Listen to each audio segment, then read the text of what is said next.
Hello, welcome to my channel.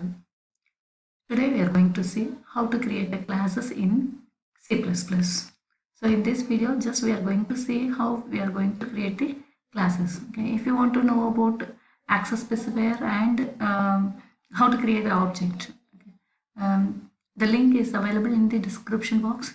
So go and check it. Okay, let's see how to create a class. So class is a way to bind the data and associated function together. That is, we can encapsulate the data member and also member function inside a single unit. Okay, that unit is known as class. So it's used to hide the data from the external access. Okay, so we can achieve the data hiding using the class. Classes look like a user-defined data type. So it acts as a primary data type. The main difference is we are creating the object for user-defined data type. Okay, that is for our class. Okay, so its behavior is look like class definition. And whenever we can go for to specify or to create a class, it has two parts. First part is class declaration. Then we are declare the data member and also member function inside the class, and there is a need for to give a definition for our class. Okay, so all the working principle returned inside the class function. Okay, how the data member is going to use, how it's perform the task, everything should be placed inside the functions. So there is a need for to give a definition for our function. So the general syntax for class declaration.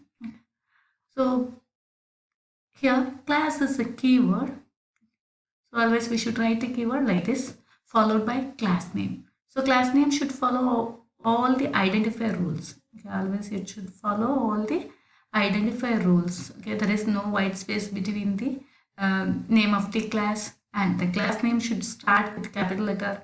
Whenever we are combining more than one name as class name, it's in every word's first letter as a capital. Okay, likewise we are following certain rules to give a class name, and also it should be meaningful. The name of the class should be somewhat meaningful. So we are using the keyword class followed by class name, and the entire body of the class is placed within the open braces and close braces, and the class should be terminated by semicolon.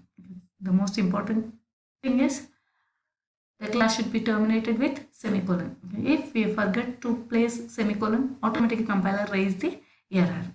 And we have two access specifier, private and public. Okay, these two are keywords.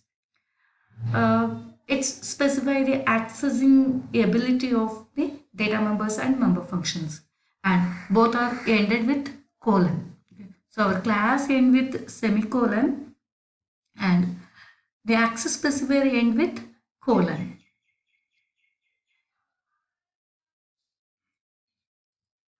So private and public are called as access modifier, access specifier, or visibility labels. Okay. So let's see those things in the another video. And variables, okay, whenever we are declare private or public variable, they are all called as data members, and the functions are called as member function. Okay, when the function is related with the classes and object, that time we can call it as method. Function can be called as method. So let's see an example of class. Okay. Here I have defined a class with the name of box. Okay, the name of my class is box. Okay, so using this class I'm going to get the volume of the box. So my data members are width, length and height. Okay, all are in the type of double. Okay. And I have used one more method, or member function as get. It's used to receive the input from the end user. Okay, that is we are get the value of width, length and height of the box using the get method. So this is just function definition. Then there is a need to give the definition for our function. So I am extend the same class along with the function definition. Okay. So get method is used to create to read the input through keyboard, to receive the input from the end user, and volume function it's used to find the or to calculate the volume of the box. So here I am using the formula I to find the volume of box. Okay. So this is the way we can create the class. Okay. And also in the previous example, okay, okay, whenever we forget to label the access specifier by default in C++ by default it's a private access specifier. Okay, it should be a private data access specifier.